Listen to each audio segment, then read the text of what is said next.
Hey YouTube, this is the Lone Pantheist. I'm going to discuss a topic today about a link that was sent to me by Hinduism Glance.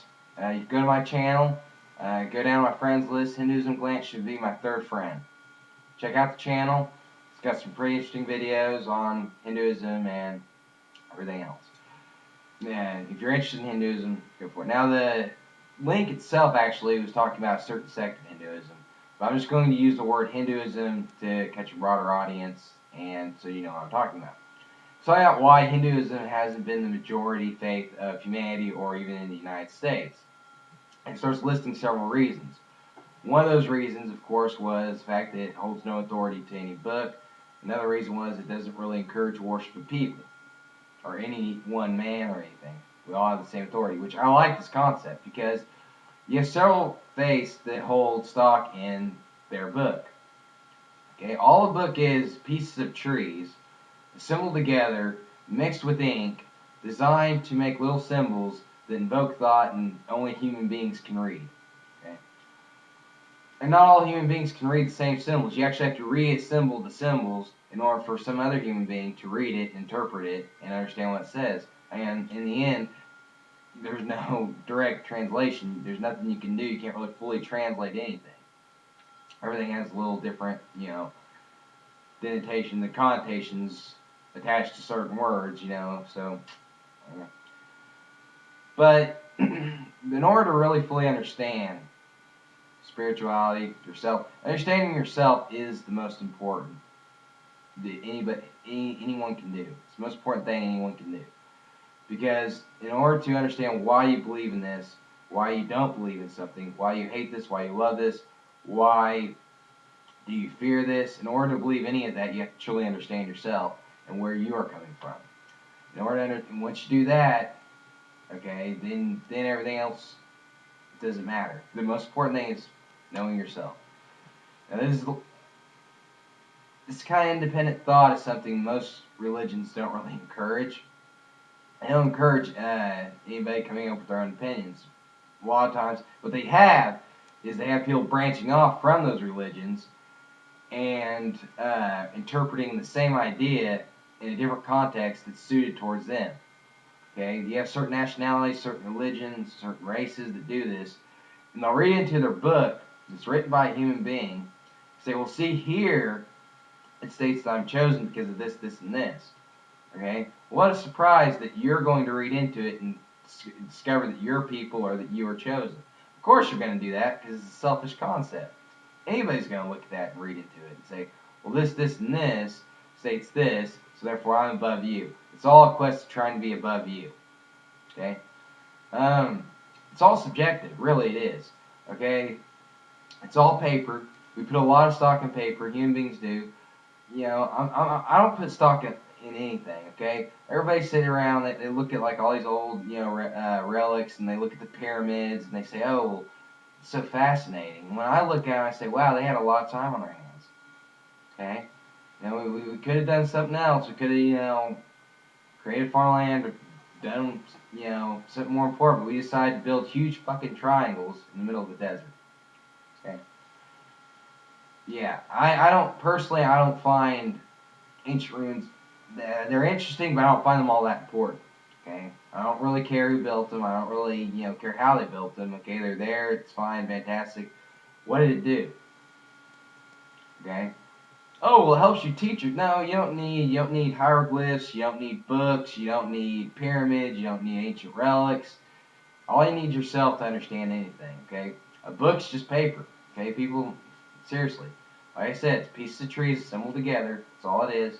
Alright, and then you have several, I could go on and on about this topic. About the subjectiveness of most humanity. You have money. And then there's several groups there, well, money doesn't mean that you need to invest in something that's, actually worth something, that means something. Gold! Okay, gold back in the day was just used to preserve stuff. It's not even that strong of a metal. Okay? And even if there is a use for it, then why do you have it in bars stored in a warehouse? It's subjective. Same with diamonds. Okay? Wow, it cuts tile. Okay, I don't care. I don't have tile form. Okay, I don't need a diamond to do that. And even if I did, I'm not going to kill somebody for it. I'm not going to, rate certain countries just for their shiny little gems and their shiny little stones. Okay? It's the subjectiveness of it. Seriously. You got, countries that say, oh, we signed treaties with this country, so this country won't go to war with us. Okay? It's just a signature of paper. Once again, symbol mixed with ink, mixed with a very thin slice of tree. Doesn't mean anything. It's all subjective. It's all what you want to believe it to be, okay? And you can even go as far as saying that, survival, that's subjective. Okay, that's something that through evolution, whether you believe in past lives or genetics, whatever, through evolution, life decided to say, hey, it's important for me to continue to exist. Okay? So it does. And therefore you develop eventually feelings towards this to help keep you to survive. Because you developed a sense of self and you felt that, it was important, or old life felt that it instinctively, maybe not consciously, but instinctively felt that it was important to survive. Okay? And life back in the day, that's how it was. And eventually, now humans have become more complex. Our survival, our need to survive has become more complex. But in the end, it's still subjective. It's something that we, through time, taught ourselves. Okay?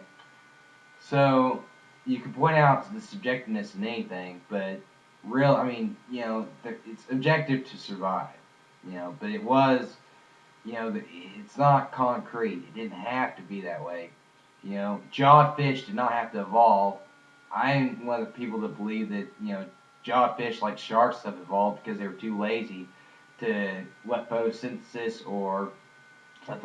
take its place, or to be vegetarians, because there's not really there is plant life in the ocean.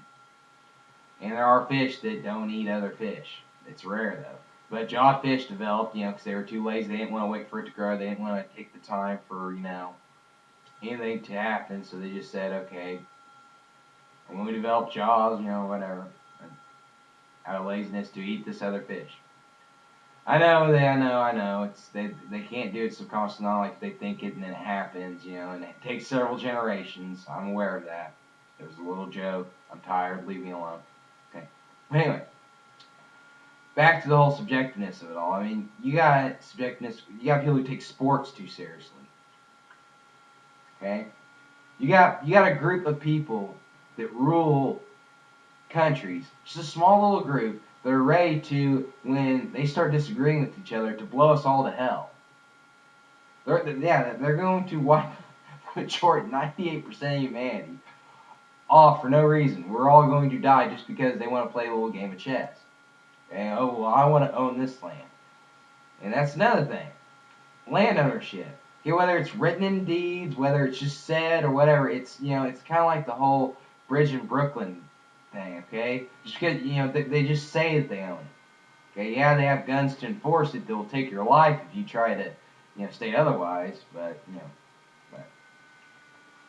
And no, I'm not one of them sovereign citizens. Yes, I saw a little special on 60 Minutes too. I'm not one of them. They're crazy. Once again, they are also in a subjective reality to believe that they must launch war on society or the government or whatever. I don't really care to do that. In the end, the most important and most objective thing to you is you. So anyway, study up on you. This really kind of derailed my my comment on the link, but I'm going to post the link. Sorry, Hinduism Glance. I know I should have stayed mostly on the link, but anyway, I will post the link so that other people can read it. It's a very good link, and it kind of does invoke this type of thought. Okay, well, yeah, I see the subjectiveness in it, but anyway. Hope you enjoy the link, YouTube. Like I said, it's early in the morning for me, so I just woke up, so I'm a little groggy, but I will be back. I'll probably post a video later on today. Anyway, bye.